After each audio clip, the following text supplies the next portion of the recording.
제25일차 로마서 1장에서 5장까지 읽어보겠습니다. 1장. 나 바울은 사명을 받아 예수 그리스도께 몸바쳐 일하는 그분의 종이자 하나님의 말씀과 하신 일을 선포할 권한을 부여받은 사도입니다. 나는 로마에 있는 모든 믿는 이들 곧 하나님의 친구인 여러분에게 이 편지를 씁니다.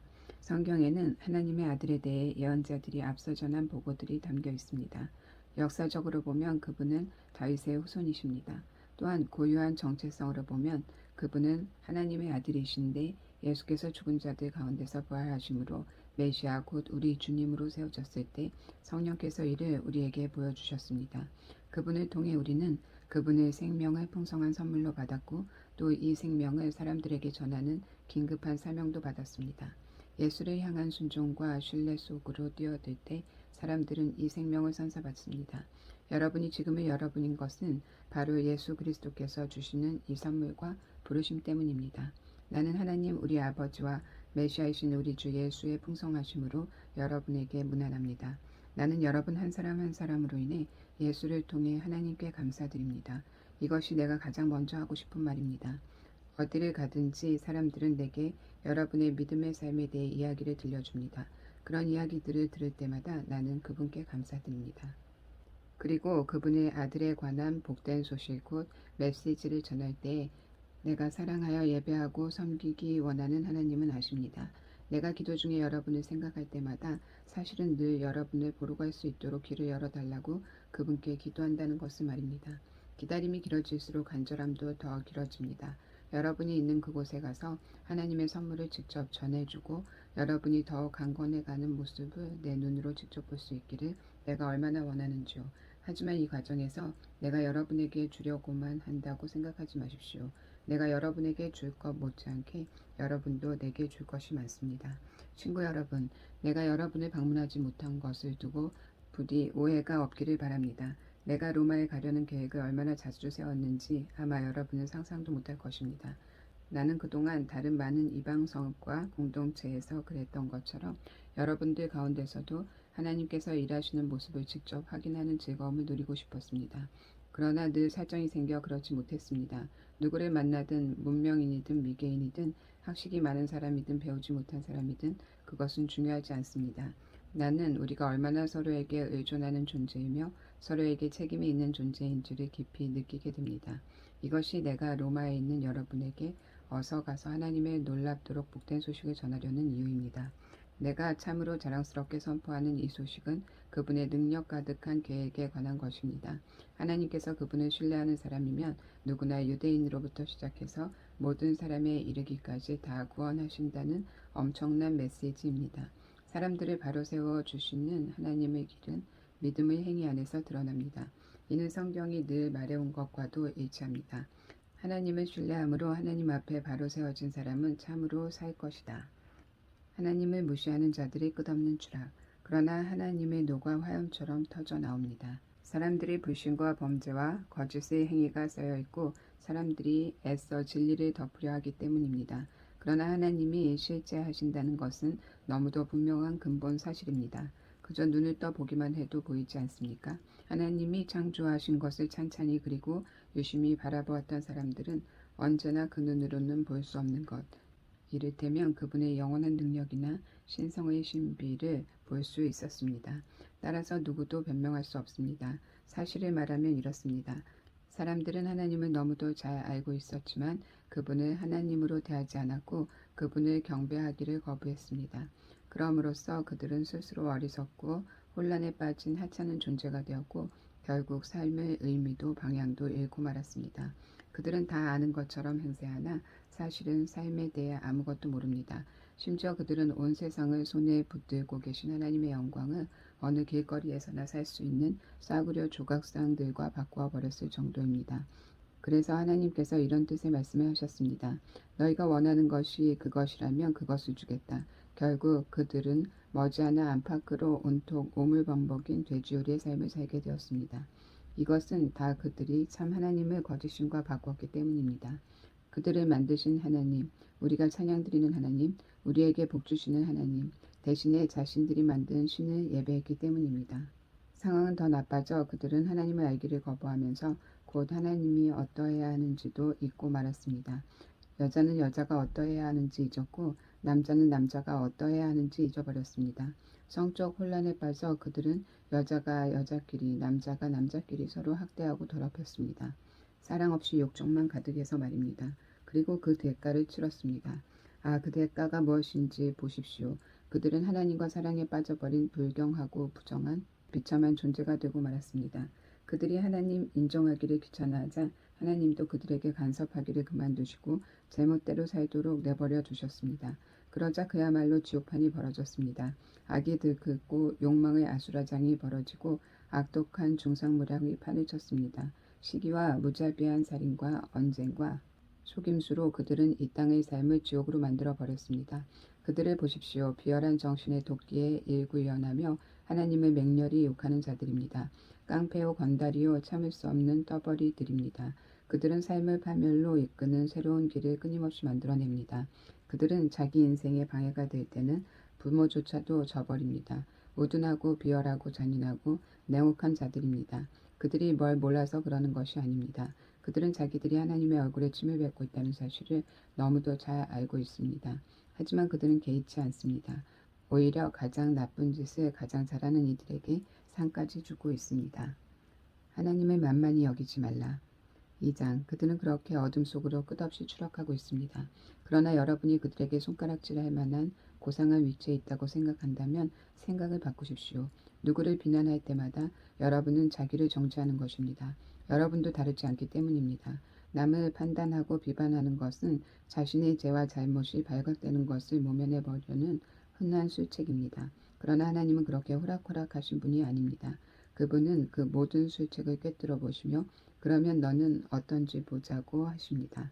혹시 다른 사람들을 손가락질하면 여러분이 저지른 모든 잘못에 대해 하나님의 주의를 돌릴 수 있다고 생각합니까? 하나님의 책망을 면할 수 있다고 생각합니까? 하나님은 너무나 좋은 분이므로 여러분의 죄를 그냥 눈 감아 주실 것이라고 생각하십니까? 그렇다면 처음부터 생각을 완전히 달리하는 것이 좋습니다. 예, 하나님은 좋은 분이십니다. 그러나 결코 만만한 분은 아니십니다. 하나님이 좋은 분이라는 말은 우리 손을 꼭 붙잡고서 우리를 근본적인 삶의 변화 속으로 이끌어 주신다는 말입니다. 얼렁뚱땅 넘어갈 생각은 마십시오. 하나님을 거부하고 회피하는 일은 다 무엇이든 불을 일으키는 일입니다. 그 불이 마침내 뜨겁게 활활 타오를 날 하나님의 의롭고 불같은 심판의 날이 다가오고 있습니다. 착각하지 마십시오. 여러분은 결국 여러분이 자초한 결과에 직면하게 될 것입니다. 하나님 편에서 일하는 이들에게는 참 생명이, 자기 마음대로 살기를 고집하며 쉽게만 살려는 이들에게는 불이 찾아올 것입니다. 하나님의 길을 거부한다면 데일 수밖에 없습니다.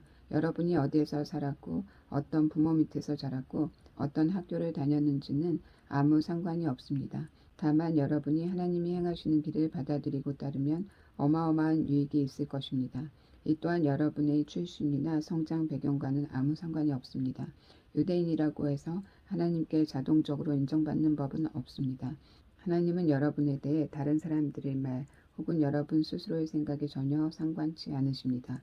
그분은 스스로 판단하십니다. 죄인 줄 모르고 죄를 짓는 경우라면 하나님은 정상 참작해 주십니다. 그러나 죄인 줄 잘 알면서도 죄를 짓는다면 그것은 완전히 다른 이야기입니다. 하나님의 법을 듣기만 하고 그 명령을 행하지 않는다면 그것은 시간 낭비일 뿐입니다. 하나님이 중요하게 여기시는 것은 듣는 것이 아니라 행하는 것이기 때문입니다. 하나님의 법을 전혀 들어본 적이 없는 사람들도 직관을 따라 하나님의 법을 따르는 경우가 있습니다. 그런 그들의 순종은 하나님의 법이 진리임을 확증해 줍니다. 그들은 하나님의 법이 밖에서부터 우리에게 부과된 낯선 것이 아니라 우리가 창조될 때 우리 안에서 새겨진 것임을 보여줍니다. 그들의 내면 깊은 곳에는 하나님이 말씀하시는 그렇다와 아니다에 그분의 옳다와 그르다에 공명하는 무언가가 있습니다. 하나님의 그렇다와 아니다에 대해 그들이 어떻게 응답할지는 하나님께서 모든 남녀들에 대해 최종 심판을 내리시는 날 온 천하에 다 공개될 것입니다. 이는 내가 예수 그리스도를 통해 선포하는 하나님의 메시지에 다 들어있는 이야기입니다. 종교가 우리를 구원하지 못한다. 유대인으로 성장한 이들에게 말합니다. 여러분의 종교가 여러분이 기댈 수 있는 완전한 폼이라도 되는 줄 착각하지 마십시오. 하나님에 관해서라면 최신 교리까지 다 꿰고 있는 최고 전문가라고 목에 힘주고 다니지 마십시오. 특히 스스로 다 갖추었다고 확신하는 여러분, 하나님의 계시된 말씀을 속속들이 다 알기 때문에 어두운 밤길을 헤매면서 하나님에 대해 혼란스러워하는 이들에게 길 안내자가 되어줄 수 있다고 자처하는 여러분에게 경고해 줄 말이 있습니다. 여러분이 다른 사람들을 인도한다고 하지만 정작 여러분은 어떻습니까? 나는 지금 정색하고 말합니다. 도둑질 하지 말라고 설교하는 여러분이 어찌하여 도둑질을 합니까? 얼마나 감쪽 같은지요. 간음도 마찬가지입니다. 우상숭배도 마찬가지입니다. 그러면서 여러분은 하나님과 그분의 법에 대해 온갖 유창한 언변을 늘어놓으며 용케도 잘 빠져나갑니다. 이것은 어제 오늘의 일도 아닙니다. 너희 유대인들 때문에 이방인들에게서 하나님이 욕을 먹는다는 성경 구절도 있듯이 말입니다. 할례는 어떻습니까? 여러분이 유대인임을 표시해주는 그 수수료 의식은 좋은 것입니까? 여러분이 하나님의 율법에 맞게 산다면 그렇습니다. 그러나 여러분이 하나님의 율법을 따라 살지 않는다면 차라리 할례를 받지 않는 것이 낫습니다. 그 반대도 마찬가지입니다. 할례 받지 않고도 하나님의 길을 따라 사는 이들은 할례 받은 이들 못지 않습니다. 사실 더 낫습니다. 할례는 받지 않았어도 하나님의 율법을 지키는 것이 할례 받고도 율법을 지키지 않는 것보다 낫습니다. 칼로 뭔가를 잘라낸다고 유대인이 되는 것은 아닙니다. 유대인인지 아닌지는 여러분이 어떤 사람인지에 달려 있습니다. 여러분을 유대인으로 만들어주는 것은 여러분 마음에 새겨진 하나님의 표시이지 여러분 피부에 새겨진 칼자국이 아닙니다. 그리고 중요한 것은 하나님께 인정받는 것이지 율법 전문가들한테 인정받는 것이 아닙니다. 3장. 그렇다면 유대인인 것과 아닌 것, 다시 말해 하나님의 길에 대해 훈련받은 것과 그렇지 못한 것은 무슨 차이가 있습니까? 사실 큰 차이가 있습니다. 그러나 사람들이 생각하는 그런 차이는 아닙니다. 우선 유대인들에게는 하나님의 계시 곧 성경을 기록하고 보존할 책임이 맡겨졌습니다. 그 과정에서 유대인들 중 일부가 자신의 인물을 저버렸던 것은 사실이지만 하나님은 그들을 저버리지 않으셨습니다. 여러분은 그들이 신실하지 못하다고 해서 하나님도 신실하기를 포기하실 수 있다고 생각합니까? 결코 그럴 수 없습니다. 세상이 다 거짓말을 일삼을 때에도 하나님은 끝까지 당신이 하신 약속을 지키시는 분입니다. 이 말은 틀림없습니다. 성경도 그렇게 말합니다. 주님의 말씀은 변함이 없고 참되십니다. 거부를 당해도 주님은 흔들리지 않습니다. 그런데 이런 질문이 나올 수 있습니다. 우리의 악한 행위가 오히려 하나님의 의로운 행위를 분명히 드러내고 확증한다면 그 일로 우리는 오히려 칭찬받아야 하는 것 아닌가? 우리의 악한 말이 그분의 선한 말씀에 흠집 하나 내지 못한다면 하나님께서 우리를 다그쳐 우리 말에 책임을 묻는 것은 잘못된 것 아닌가? 그 질문에 대한 대답은 아니다입니다. 결코 그렇지 않습니다. 생각해 보십시오. 하나님께서 바르지 않은 일을 하신다면 어떻게 그분께서 세상을 바로 세우실 수 있겠습니까? 그저 심사가 뒤틀려서 그렇게 말할 수도 있습니다. 나의 거짓됨이 하나님의 참되심을 더욱 영광스럽게 드러내준다면 왜 내가 비난을 받아야 하는가?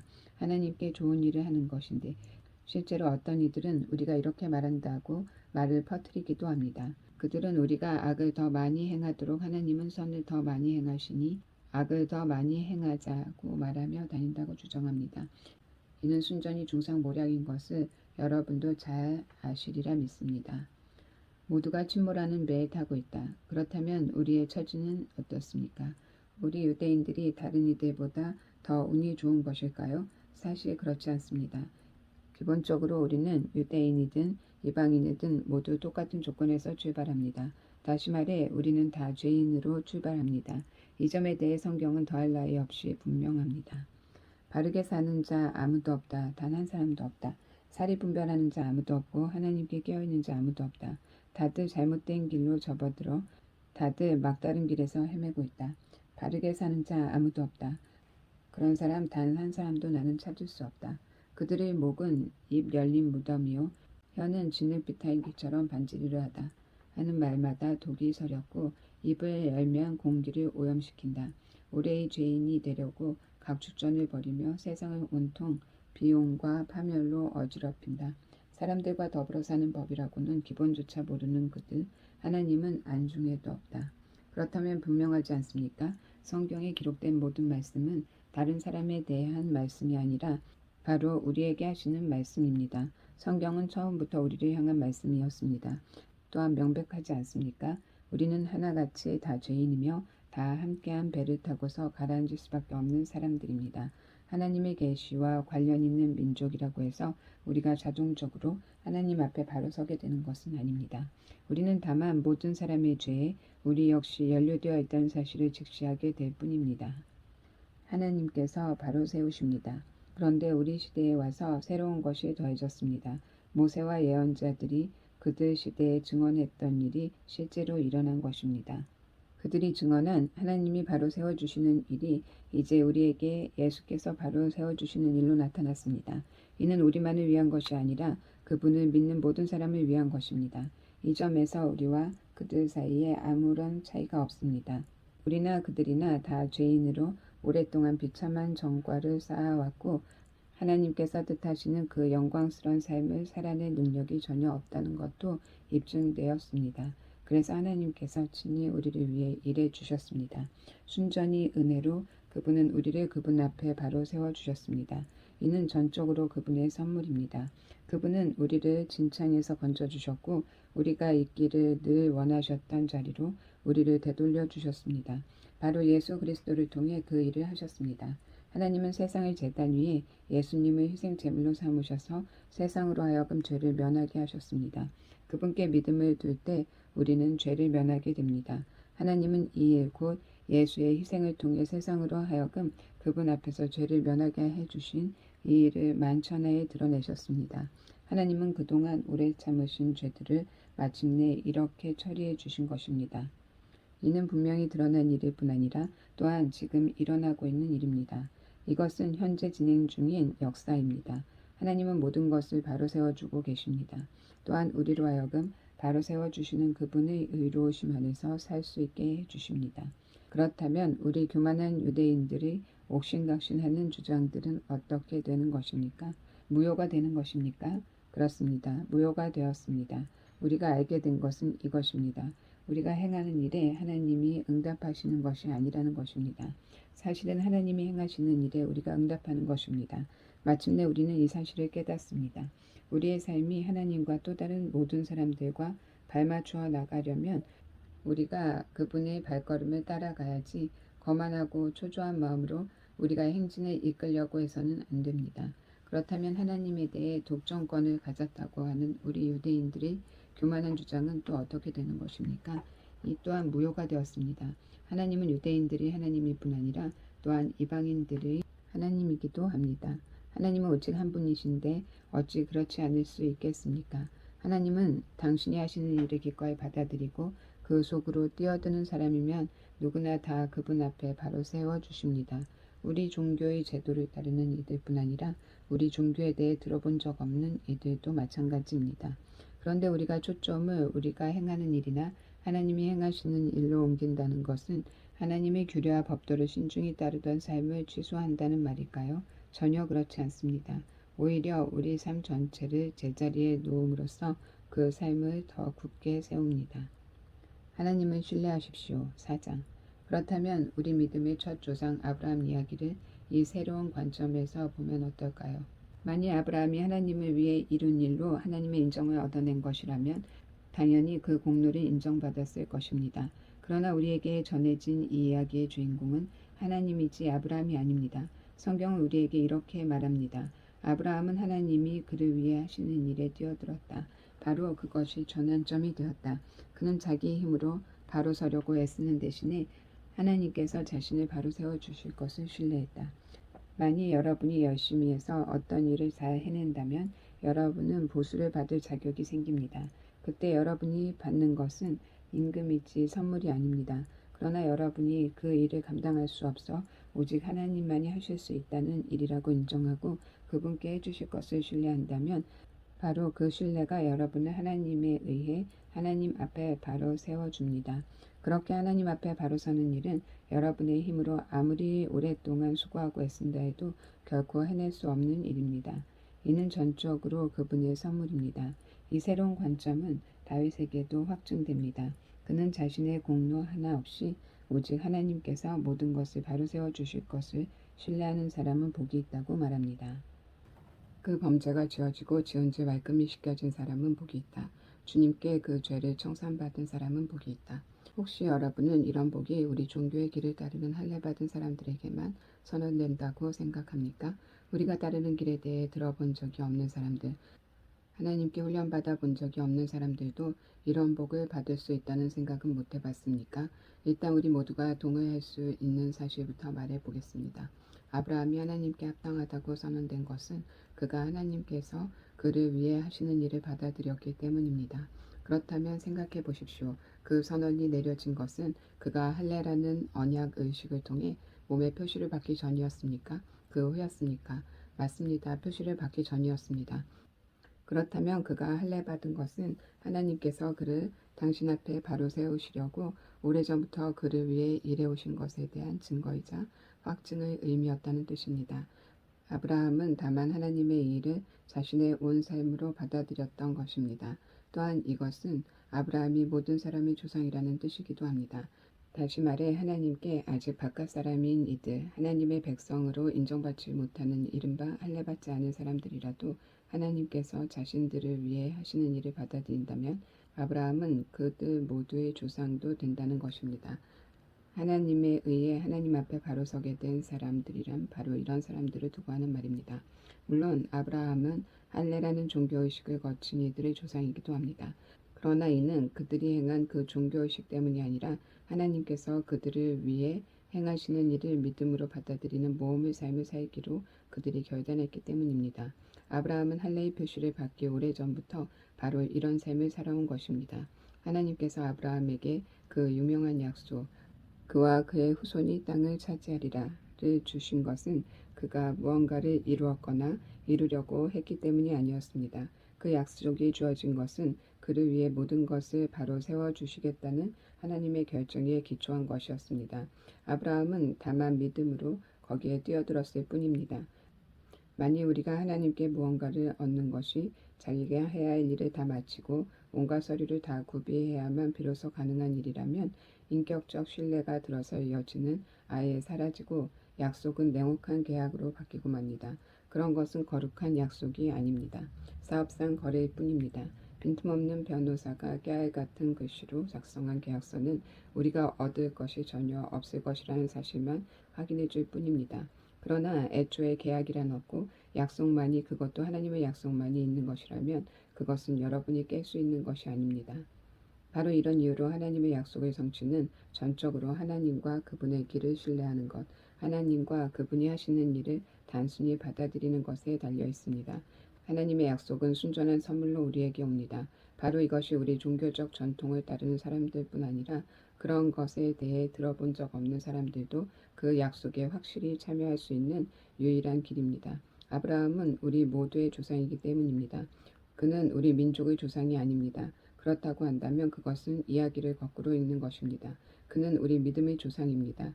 우리가 아브라함을 조상이라고 부르는 것은 그가 거룩한 사람처럼 살아서 하나님의 주복을 받았기 때문이 아닙니다. 하나님께서 보잘것없던 아브라함을 불러 대단한 사람으로 만드셨기 때문입니다. 성경에서 우리가 늘 읽는 말씀, 하나님께서 아브라함에게 하신 말씀이 바로 이것 아닙니까? 내가 너를 많은 민족의 조상으로 세운다. 아브라함은 먼저 조상이라고 불렀고 그런 다음 조상이 된 것입니다. 그것은 오직 하나님만이 하실 수 있는 일을 하나님께서 하실 것으로 그가 담대히 신뢰했기 때문입니다. 하나님께서는 죽은 사람들을 살리시고 말씀으로 무에서 유를 만들어내시는 분입니다. 아무 희망이 없음에도 불구하고 아브라함은 믿었습니다. 아브라함은 자신의 눈에 보이는 불가능한 것을 근거로 살지 않고 하나님께서 하시겠다고 말씀하신 약속을 근거로 살기로 결단한 것입니다. 그러므로 그는 허다한 민족의 조상이 되었습니다. 하나님께서 친히 그에게 말씀하셨습니다.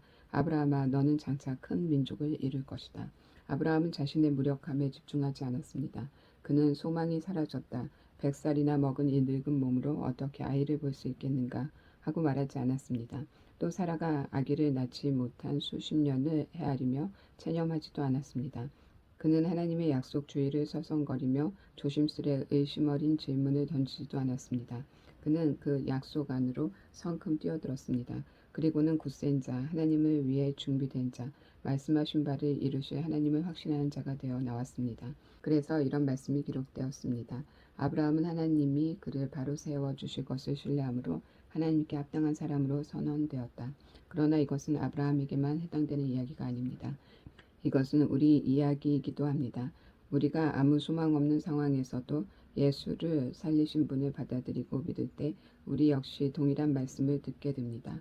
희생제물이 되어주신 예수께서 우리를 하나님께 합당한 사람으로 하나님 앞에 바로 세워진 사람으로 만들어 주셨습니다. 인내를 기르라. 5장. 하나님께서 우리를 위해 늘 하고자 하셨던 일, 곧 그분 앞에 우리를 바로 세워주시고 그분께 합당한 사람으로 만들어주는 일에 우리는 믿음으로 뛰어들었습니다. 그러므로 지금 우리는 우리 주인이신 예수로 말미암아 하나님 앞에서 이를 누리고 있습니다. 그뿐 아닙니다. 하나님을 향해 우리 문을 활짝 열어젖히는 순간 우리는 그분께서 이미 우리를 향해 문을 활짝 열어놓고 계셨음을 발견합니다.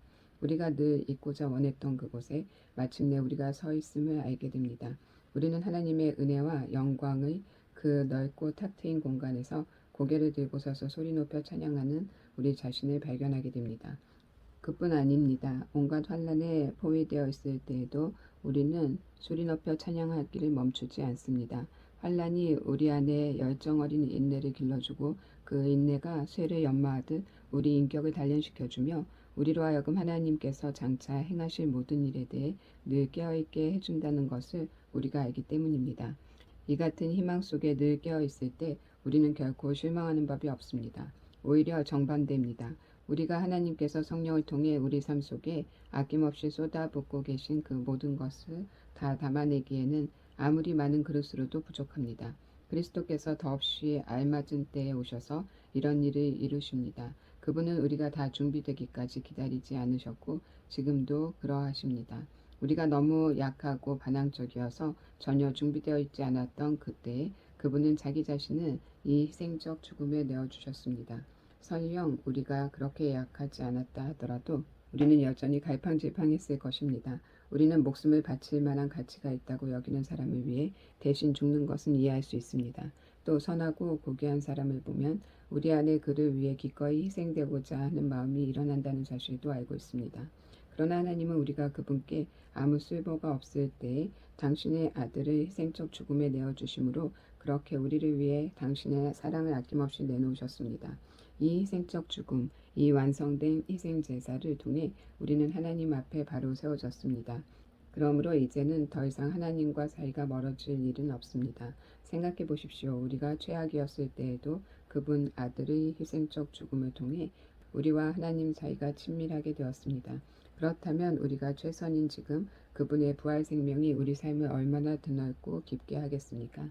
하나님과 친구가 되는 이 엄청난 선물을 실제로 받아 누리고 있는 우리는 이제 더 이상 단조로운 산문적 표현에 만족할 수 없습니다.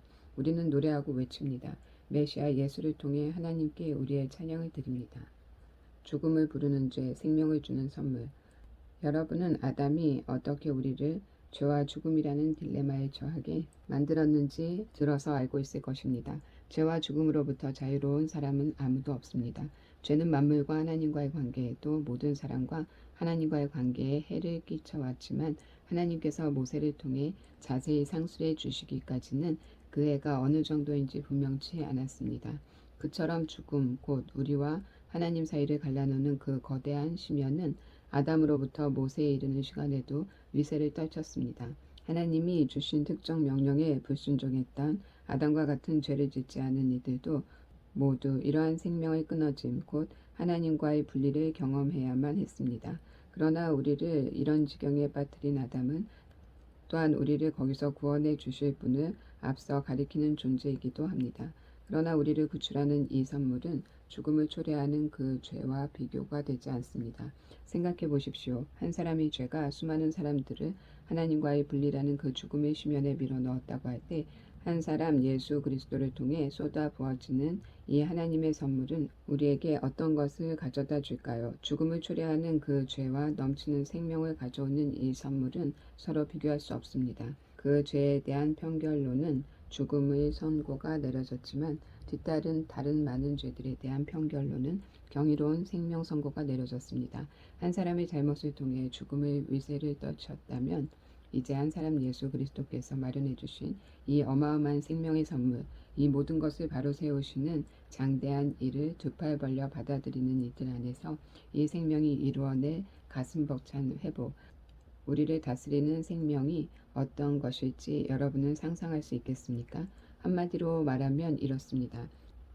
한 사람이 잘못을 범해 우리 모두가 죄의 죽음이라는 공경에 처하게 된 것처럼 또 다른 한 사람이 올바른 일을 함으로써 우리 모두가 거기서 벗어날 수 있게 되었습니다.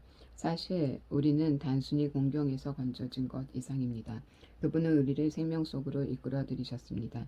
한 사람이 하나님께 아니오라고 말함으로써 많은 사람이 잘못되었고 한 사람이 하나님께 예라고 말함으로써 많은 사람이 바르게 되었습니다. 일시적인 율법이 죄와 맞서 할 수 있었던 것이라고는 더 많은 율법 위반자들을 만들어내는 것이 전부였습니다. 그러나 죄는 우리가 은혜라고 부르는 그 전투적 용서에는 도저히 맞수가 되지 못합니다. 죄와 은혜가 맞설 때 이기는 쪽은 언제나 은혜입니다. 죄가 할 수 있는 일이라고는 죽음으로 우리를 위협하는 것이 전부인데 이제 그 일도 끝났습니다. 하나님께서 메시아를 통해 모든 것을 다시 바로 세우고 계시기에 은혜는 우리를 생명의 삶 속으로 이끌어드립니다. 끝없는 삶, 다함이 없는 세상 속으로 말입니다. 자, 오늘은 여기까지 읽겠습니다.